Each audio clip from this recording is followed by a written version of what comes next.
Hello viewers, मैं Vikrant Raj Barsal, motivational spiritual speaker, business consultant, career guidance and life coach. Journey of life के इस episode में मैं अपने सारे व्यूअर्स का स्वागत करता हूं। दोस्तों, पिछले एपिसोड में हमने बात की power of Karma, efforts, life living skills के ऊपर और बात की हमने सेल्फ एनालाइजेशन के ऊपर। तो दोस्तों, इस एपिसोड में हम शुरू करेंगे पावर ऑफ कर्मा की, कि पावर ऑफ कर्मा हमारी लाइफ में किस तरह रोल अदा करती है। तो सबसे पहले जानते हैं अबाउट कर्मा की पावर ऑफ कर्मा क्या है। सो कर्म फल, कर्म इज ए एक्शन एंड फल is a fruit, means outcome. वो हमें कब मिलेगा, किस रूप में मिलेगा, ये हम नहीं जानते, लेकिन जो हम एक्शन कर रहे हैं, जो हम कर्म कर रहे हैं, इसका एक फल आउटकम निर्धारित है, but we don't know what we can receive or what will be come, we don't. तो दोस्तों, एक कहानी शुरू करता हूं कि महाभारत तो आप सबने देखी होगी, उसकी कहानी सुनी होगी, टीवी पे देखी होगी। तो जब महाभारत का युद्ध खत्म हो जाता है तो धृतराष्ट्र और श्री कृष्ण में एक बातचीत होती है। धृतराष्ट्र उनसे पूछता है कि मेरे को 100 पुत्रों का वरदान मिला था, लेकिन मेरे 100 के 100 पुत्र पूरे हो गए, खत्म हो गए। मैंने तो इस जन्म में कोई भी ऐसा पाप नहीं किया, तो मुझे इसकी सजा क्यों मिली। तो श्री कृष्ण उनको कहते हैं कि आज से 50 जन्म पहले, 50 जीवनी पहले आप एक हंटर थे, एक शिकारी थे, और तब आप एक नर पक्षी का शिकार करते हुए जंगल में भाग रहे थे। जब आप उस नर पक्षी का शिकार नहीं कर पाए तो आपने ईर्ष्या, द्वेष और घृणा के साथ उस नर पक्षी के 100 बच्चों को मार दिया। वो नर पक्षी वो दूर खड़ा सिर्फ देख रहा था, महसूस कर रहा था और मन ही मन दुखी हो रहा था, क्योंकि वो कुछ कर नहीं पा रहा था। तो ये आपको उसी 50 जन्म पहले किए हुए पाप की सजा मिली है। तो धृतराष्ट्र पूछते हैं कि श्री कृष्ण, ये बात बताइए मेरे को, इतना समय क्यों लगा, 50 जूनियों का समय क्यों लगा, 50 जन्म का समय क्यों लगा मेरे को इस सजा को पाने के लिए। तो श्री कृष्ण जी ने कहा कि आप पिछली 50 जूनियों में आपने वो पुण्य किए, वो अच्छे काम किए, जिसके बदले में भगवान ने आपको 100 पुत्रों का वरदान दिया। तो 100 पुत्रों का वरदान मिलने के बाद फिर भगवान ने आपको उस नर पक्षी की जो दशा हुई थी, उस दशा में लगाकर खड़ा कर दिया, उस दशा में आकर आपको खड़ा कर दिया कि इस तरह का दर्द महसूस होता है जब अपना बच्चा अपने हाथ से चला जाता है। यहाँ पे एक बात जानने वाली आती है कि धृतराष्ट्र चाहता तो अपने बच्चों में वो इंप्रूवमेंट लेके आ सकता था, क्योंकि धृतराष्ट्र को ये महसूस था, ये मालूम था कि उसके बच्चों में घृणा, द्वेष, पक्षपात की भावनाएं पैदा हो चुकी हैं, वो पक्षपात करना शुरू कर चुके हैं। लेकिन उसको महसूस होते हुए भी उसने अपने बच्चों को समझाने की कोशिश नहीं की कि पांडव उसके भाई ही हैं और मिलजुल के इस राज्य पे राज किया जा सकता है। और उसने उस युद्ध को होने से रोका नहीं, उसने उनके साथ सहमति दिखाई, जिसके कारण उसको ये रिजल्ट पाने पड़े। तो दोस्तों, अब हमारे करियर में हम बात करें तो हमारे घर में बच्चे हैं, हम भी अक्सर हमारे बच्चों की जो जिद होती है उसको हम पूरी कर देते हैं, या कुछ नाजायज जो उनकी बातें होती हैं वो उनकी डिमांड्स पूरी कर देते हैं, जिसके कारण हम अपने बच्चों को वो हल्लाशेरी देते हैं, वो हम उसको प्रोत्साहित करते हैं, जो उनको लगता है कि वो गलत जो कर रहे हैं वो भी सही है। मेरा कहने का मतलब ये नहीं है कि हम अपने बच्चों के ऊपर कोई शिकंजा कस दें, जब उनको डांटना शुरू कर दें, जब मारना शुरू कर दें, जब उनको हम कोई सजा देनी शुरू कर दें उनकी गलतियों की। लेकिन पेरेंट्स की ड्यूटी बनती है कि अगर उनका बच्चा कोई गलत कर रहा है, उनके बच्चे से गलती हो रही है, तो उसको समझकर वहीं पे उसको समझाना चाहिए कि ये उसके जन्म में, जब उसके जीवन में सही नहीं होगा, ना अब, ना आगे, ना आने वाले कल में। तो दोस्तों, मैं उम्मीद करता हूं अगर एक अच्छा करियर आप चाहते हो आपके बच्चे का एक अच्छा करियर हो, आपका बच्चा लाइफ में ग्रो करे, तो पेरेंट्स की ये ड्यूटी बनती है कि वो अपने बच्चों के भविष्य को जाने और प्रेजेंट में जो गलतियां कर रहे हैं उनको अभी से इंप्रूव करना शुरू करें, ना कि इंतजार करें कि भी जब बड़ा होगा तब सीख ही जाएगा। तो इस कहानी को बताने का मेरा यही मकसद था कि पावर ऑफ कर्मा करियर में भी काम करता है, क्योंकि अगर अच्छा करियर बनाना है, बेहतरीन जीवन जीना है, तो कर्म, एक्शन अभी करने होंगे। क्योंकि every action gives you equal और डिफरेंट रिजल्ट्स। तो दोस्तों पिछली कहानी से हमने ये जाना कि पावर ऑफ कर्मा आपके करियर में कैसे काम करता है, जो आपके बच्चे हैं उनके भविष्य में कैसे पावर ऑफ कर्मा रोल अदा करता है। तो अब हम जानेंगे कि पावर ऑफ कर्मा कैसे बिजनेस में, जॉब में और रिलेशनशिप में काम करता है। एक हमने एग्जांपल सुनी है कि जैसा बोओगे वैसा काटोगे। तो इसको थोड़ा सा और एलैबोरेट करता हूँ कि एक किसान है, वो किसान एक बीज बोता है। उस बीज बोने के बाद कभी फसल 6 महीने के बाद होती है, कुछ फल हमको 6 साल के बाद मिलते हैं, कुछ फ्रूट्स हमको 7 साल के बाद मिलते हैं, और कुछ ऐसे दरख्त होते हैं जहाँ से हमको फ्रूट 100 साल के बाद मिलते हैं। तो ऐसे ही हमारा बिजनेस, हमारी जॉब और हमारे रिलेशनशिप हमें आउटकम देती है। लेकिन अब जो किसान ने बीज बोया, अब उसे बीज बोकर चला तो नहीं गया, उसने उसको वाटरिंग दी, पानी दिया, देखभाल की, उसके ऊपर एक्शंस किए, उसके ऊपर काम किया, तब उसको एक अच्छी फसल मिली, देखने को मिली। अब एक एग्जांपल लेके बताता हूँ कि धीरू भाई अंबानी के बेटे मुकेश अंबानी ने अपने पिता का चला चलाया बिजनेस संभाला, और उसने उस बिजनेस को आगे बढ़ाने के लिए उसको मेंटेन करना शुरू किया और उसको नरिश किया और उसमें अपडेट्स कंटिन्यू रखे। मींस उसने अपने फादर के उस बिजनेस को आगे बढ़ाने के लिए एक्शन करता गया। तो ऐसे ही जो बंदा सेल्फ एम्प्लॉयड है, चाहे बेशक उसका जो नया बिजनेस हो, तो उसको उसमें पूरी तरह से एक्शंस करने चाहिए, ये सोचे बिना कि उसके रिएक्शन क्या होंगे, उसके आउटकम क्या होगा, क्योंकि आउटकम कब मिलेगा ये हम नहीं जानते। कई बार इंसान बहुत देर से एक काम के पीछे पड़ा रहता है और उसको उसके रिजल्ट बहुत लेट मिलते हैं। अब आपको एक छोटी सी और एग्जांपल देता हूँ कि जैसे अपने थॉमस एडिसन है। थॉमस एडिसन ने 1000 बार लैंप बनाने के लिए, बल्ब बनाने के लिए प्रयास किया। उनके पूरा कर्म क्या था, एक्शन क्या था, बल्ब बनाना। उनका आउटकम क्या था, लोगों को एक अंधेरे से बाहर निकालना, रोशनी देना। लेकिन उन्होंने अपनी हिम्मत नहीं हारी, वो अपना एक्शन करते गए, करते गए, करते गए। उन्होंने ये नहीं सोचा कि मेरे को कब इसकी आउटकम मिलेगी, लेकिन एक टाइम पे आकर उनको उनका आउटकम मिला, उनको रिजल्ट मिला, वो बल्ब बनाकर लोगों के लिए एक मिसाल बनी। तो दोस्तों इसी तरह जॉब में भी अगर हम हैं, तो जॉब में भी हमें एक ठहराव चाहिए। अगर आप कोई जॉब कर रहे हो, नौकरी कर रहे हो, तो हम अक्सर क्या चाहते हैं, मेरे को फटाफट, मैंने एमबीए किया है, मैंने इंजीनियरिंग की है, मैं डॉक्टर बना हूं, तो मेरे को फटाफट अच्छी नौकरी मिल जाए, फटाफट प्रमोशन हो जाए, फटाफट सैलरी बढ़ जाए और मैं इस कंपनी का मैनेजर बन जाऊं, सीईओ बन जाऊं। लेकिन हम ये नहीं सोचते कि हम कितने परसेंट एक्शन कर रहे हैं, कितने परसेंट हम कर्म कर रहे हैं उसके लिए। हम फल को पहले सोचने लग जाते हैं कि मेरे को ये फल मिल जाए, मैंने एमबीए की है। हम कर्म नहीं करते, एक्शन नहीं करते उसके अगेंस्ट। तो उसमें भी ठहराव जरूरी है, क्योंकि हर चीज का रिजल्ट मिलता है, लेकिन एक समय आने पर। वो समय आप निर्धारित नहीं करते, आप सिर्फ कर्म करते हो, एक्शन लेते हो, वर्क करते हो। सही या गलत वो आप बेहतर जानते हो कि आप कौन से एक्शन आपने गलत लिए, कौन से सही लिए, और उसके आउटकम आपको उसी रूप में जब समय आता है वो अपने आप मिल जाते हैं, वो हम नहीं डिसाइड करते। इसी तरह से रिलेशनशिप, अगर अब बात की जाए, चाहे वो हस्बैंड वाइफ हो, मदर फादर का रिलेशन हो, मदर सन का रिलेशन हो, फादर डॉटर का रिलेशन हो, दो भाइयों का रिलेशन हो, चाहे बॉयफ्रेंड गर्लफ्रेंड का रिलेशन हो, वो हर चीज एक ठहराव मांगती है उस रिलेशन को बिल्ड करने के लिए। एकदम से ही कोई रिलेशन बहुत मजबूत नहीं हो जाता। पहले हम एक दूसरे की फीलिंग्स को समझते हैं, इमोशंस को समझते हैं, और धीरे धीरे हम आगे का पड़ाव तय करते हैं और फिर जाके डिसाइड करते हैं कि हमारा रिलेशनशिप कितना स्ट्रॉन्ग है।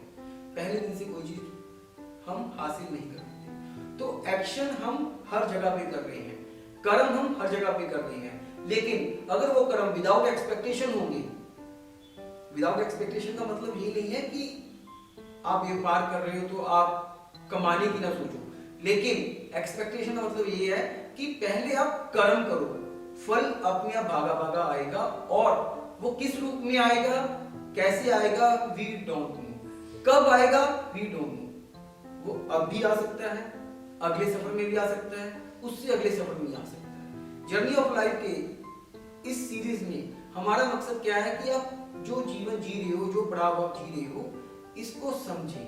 हो सकता है कि जो धीरू भाई अंबानी के बेटे मुकेश अंबानी हैं, उन्होंने पता नहीं कौन से ऐसे एफर्ट्स किए होंगे, ऐसे कौन से एक्शन किए होंगे जिनके बदौलत उनको आज ये पड़ाव मिला। बट अगर वो उसको मैनेज करेंगे, मेंटेन करेंगे, आगे उसमें इंप्रूवमेंट करके आगे बढ़ेंगे, तो आगे उनको इसके बदले में कुछ और आउटकम मिलेगा। पर वो कब मिलेगा वो ना मुकेश अंबानी जानता है, ना हम जानते हैं, ना कोई और जानता है। वो सब वक्त की मुट्ठी में बंधा हुआ है। तो दोस्तों, इसके बाद मैं उम्मीद करता हूँ कि इस कहानी से, पहली कहानी धृतराष्ट्र की, कि कैसे करियर में हमें अपने बच्चों को देखना चाहिए, उनका कैसे करियर अच्छा बन सकता है। दूसरा, बिजनेस के ऊपर बात की कि फिलहाल कर्म करते जाओ, फल की इच्छा मत करो। गीता में भी यही पढ़ते हैं कि कर्म कर, फल की इच्छा मत कर। Means fruits will come, outcome will come when we do. तो उम्मीद करता हूँ ये कहानी जो आपको पावर ऑफ कर्मा समझ आया। अब तीसरी ओर चलते हैं कार्मिक अकाउंट के ऊपर। जैसे हम अपनी बैलेंस शीट्स क्रिएट करते हैं, तैयार करते हैं, एवरी 31 मार्च को अपनी रिटर्न्स फाइल करते हैं, अपने अकाउंट्स को मैनेज करते हैं कि हमने पिछले साल में क्या बचाया, क्या कमाया, कितना खर्च किया। उसी तरह से क्या हम लोग अपने कार्मिक अकाउंट्स क्रिएट करते हैं, बनाते हैं कि हमने क्या गलत किया, क्या सही किया और हमें क्या इंप्रूव करना चाहिए। तो आइए जानते हैं हम अपने कार्मिक अकाउंट्स कैसे जान सकते हैं, कैसे बना सकते हैं। जो आपके मन की पहली आवाज किसी काम को करने पे आती है, हर इंसान के मन से आती है। कोई भी इंसान हो जब वो कोई काम करता है तो पहले मन से आवाज आती है कि ये सही है या गलत है। जैसी वो आवाज आपके मन से सही या गलत की आती है, वो तय कर देती है आपके आने वाले आउटकम कैसा आपको मिलेगा। तो अगर दिन में 10 डिसीजन लेते हो और जिसमें 8 डिसीजन में नेगेटिव वाइब्स आती हैं, तो इंप्रूव करना शुरू करिए अपने आप को, ताकि आप अपने कार्मिक अकाउंट्स बेहतर कर सकें, ना कि इस सफर के लिए, आने वाले सफर के लिए। और do good deeds without any expectations. अच्छा करिए बिना किसी अपेक्षा के, बस अपने एक्शन को करते जाइए। उम्मीद करता हूँ मेरे इस एपिसोड से आपको काफी कुछ समझ आया होगा और आपने पसंद किया होगा। अगले एपिसोड में मैं बात करूंगा आपके साथ सेल्फ एनालाइजेशन के ऊपर और बताऊंगा अपनी लाइफ में ये क्यों जरूरी है आगे बढ़ने के लिए। मैं विक्रांत राय कल फिर मिलूंगा शाम 4:30 बजे भाग्य चैनल में। बाय। तो दोस्तों, कभी किसी को छोटा ना समझिए, किसी को अंडर एस्टिमेट मत करिए। अक्सर लोग दूसरों को अंडर एस्टिमेट करते हैं, लेकिन क्या मालूम कौन कब कौन से मुकाम पे पहुंच जाए, नहीं पता होता। तो हमारी हर एपिसोड में कोशिश रहेगी कि हम आप लोगों को कोई ना कोई ऐसे शख्स की कहानी बताएं जिसने वो मुकाम हासिल किया जो शायद लोगों ने सोचा तक नहीं था। दोस्तों, आज एक ऐसी कहानी से शुरू करूंगा जो हर इंसान की जिंदगी में उत्साह भर देगी और अपने ख्वाब पूरे करने में ये कहानी बहुत ज्यादा हेल्पफुल रहेगी हर इंसान की जिंदगी में। तो दोस्तों, इस कहानी को शुरू करने से पहले मैं सिर्फ यही बताना चाहूंगा कि नेवर अंडर एस्टिमेट एनीवन। किसी भी इंसान को छोटा ना समझे, नीचा ना समझे, और क्या मालूम वो इंसान एक ऐसा मुकाम हासिल करे जिसको देखकर सब लोग उसकी प्रशंसा करें। तो हर इंसान की सपोर्ट करें, उसका मोराल हाई करें और उसको आगे बढ़ने में मदद करें। तो हम आज बात करेंगे उस इंसान की जिसका नाम था मा यू। थोड़ा अटपटा लगा होगा आपको नाम सुन के। ये चीन का एक ऐसे छोटे गांव से लड़का था जिसको आगे जाके जैक मा से जाना है।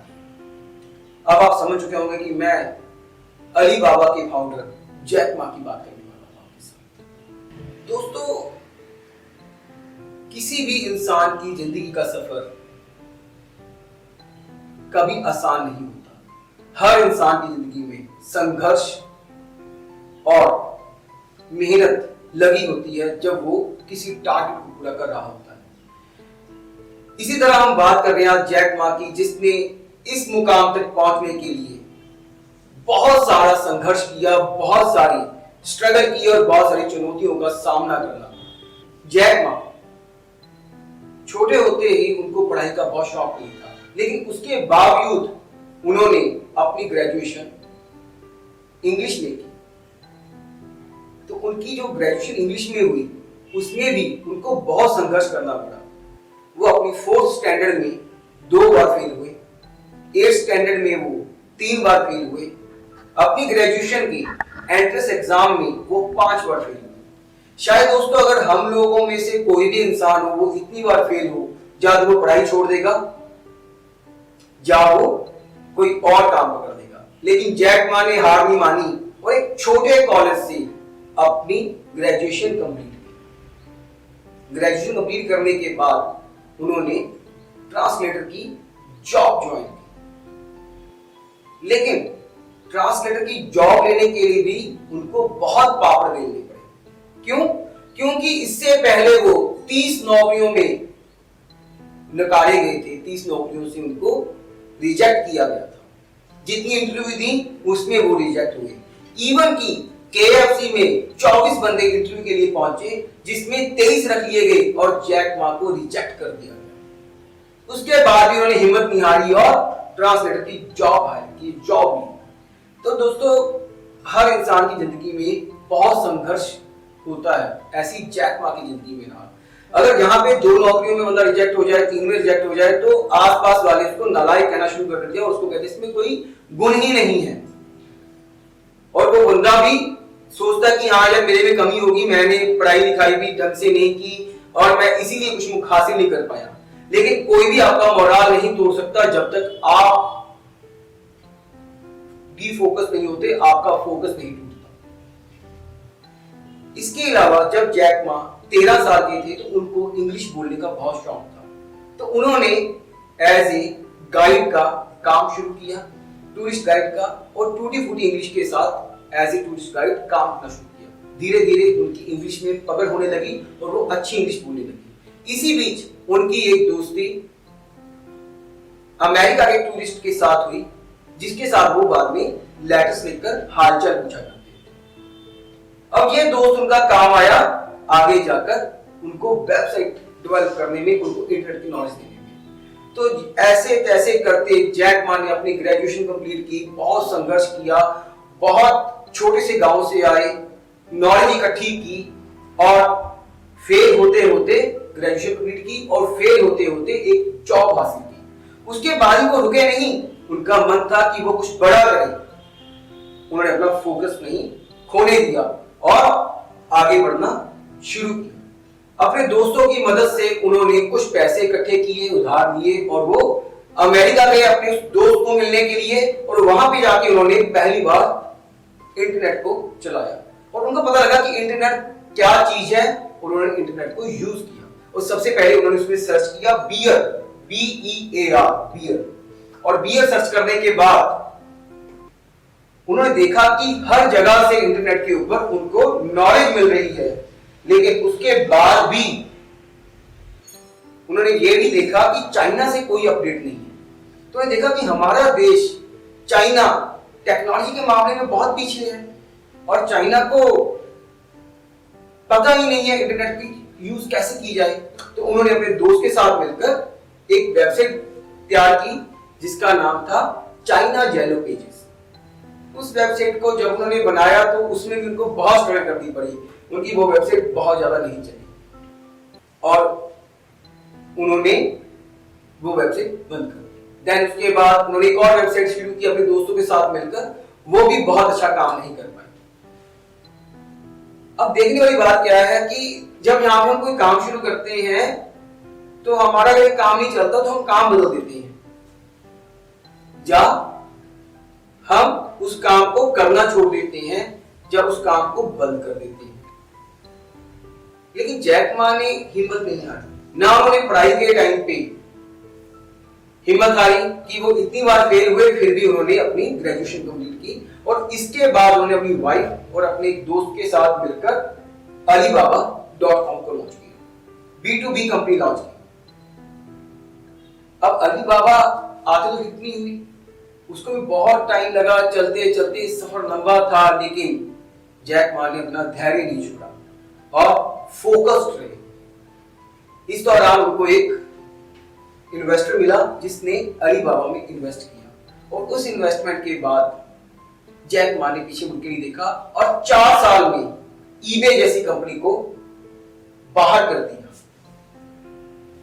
तो दोस्तों आज जो मैंने आपसे बात की वो इसलिए की क्योंकि हम सब लोगों में वो सारे गुण हैं जो जैक मा में है, लेकिन कमी किस चीज की है? फोकस की, कॉन्फिडेंस की, विश्वास की। हम लोग पाना सब कुछ चाहते हैं लेकिन रिस्क लेना नहीं चाहते। हम लोग अचीव सब कुछ करना चाहते हैं लेकिन उसके पीछे जो भागना पड़ता है उसके लिए पागल होना नहीं चाहते। आज अगर बात करूं तो अलीबाबा का जो नेटवर्थ है वो 20 बिलियन है और उससे भी ज्यादा है, और फेसबुक से ज्यादा अलीबाबा की पॉपुलैरिटी है। जैक मा की सोच ये थी कि अपने विपक्षियों का, अपने कंपटीटर्स को सुनिए, उनकी नीतियों के बारे में सोचिए, समझिए, लेकिन वो कॉपी ना करें। क्यों? क्योंकि अगर आप उनको कॉपी करोगे तो आप कुछ नया नहीं कर पाओगे और आप हार जाओगे। आप उनसे सीख सकते हो, जान सकते हो कि आपके कंपनी क्या काम कर रहे हैं, कैसे कर रहे हैं, उनकी क्या पॉलिसीज हैं, और उसमें कुछ एक्स्ट्रा ऑर्डिनरी ऐड ऑन करके लेके आइए। अब मैं आपसे बात करता हूं कि चलता क्या है जो यूनिक होता है। चलता वो है जो यूनिक होता है। अगर फेसबुक की बात करूं तो फेसबुक जब आया तो वो यूनिक आइडिया था। अगर आज की डेट में कोई बात करे कि फेसबुक को ऐसे सेम नया चैनल पे लॉन्च किया जाए, नए नाम से लॉन्च की जाए फेसबुक के मुकाबले के ऊपर, वो उतना आउटपुट नहीं देगा। क्यों? क्योंकि उसमें कुछ एक्स्ट्रा नहीं है, उन्होंने सिर्फ कॉपी किया हुआ उसको एज इट लॉन्च कर दिया। कितने लोगों ने कोशिश की फेसबुक के जैसा प्लेटफॉर्म खड़ा करने की, लेकिन वो कामयाब नहीं हुई। क्यों? क्योंकि उसमें यूनिकनेस नहीं थी, उसमें कुछ एक्स्ट्रा नहीं था, कुछ नया नहीं था, तो लोगों ने उसको एक्सेप्ट नहीं किया। तो ऐसे ही जैक मा कहते हैं कि एक तो आपके अंदर धैर्य होना बहुत जरूरी है, आपके अंदर स्टेबिलिटी होनी बहुत जरूरी है कि आप जो टारगेट पकड़ रहे हो उसको अचीव करना है, और कैसे करना है ये आपने सोचना है और उसको पूरा भी करना है। यही कमी रह जाती है हम लोगों में। हम लोग क्या करते हैं? हम काम शुरू करते हैं और उसको बीच में छोड़ देते हैं, जहां लोगों की इधर उधर की बातें सुनकर बंद कर देते हैं या डिमोरलाइज हो जाते हैं। इस दुनिया में अगर 100 लोग हैं, 100 में से 97 लोग आपकी टांग खींचेंगे।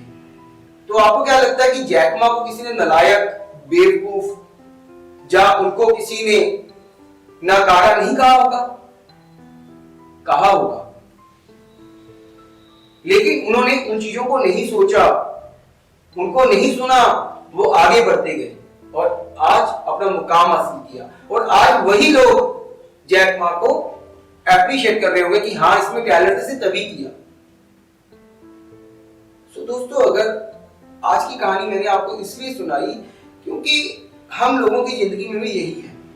हम लोग क्या करते हैं? हम लोग अक्सर आसपास से जो बातें आती हैं उनको सुनकर अपने डिमोरलाइज कर देते हैं।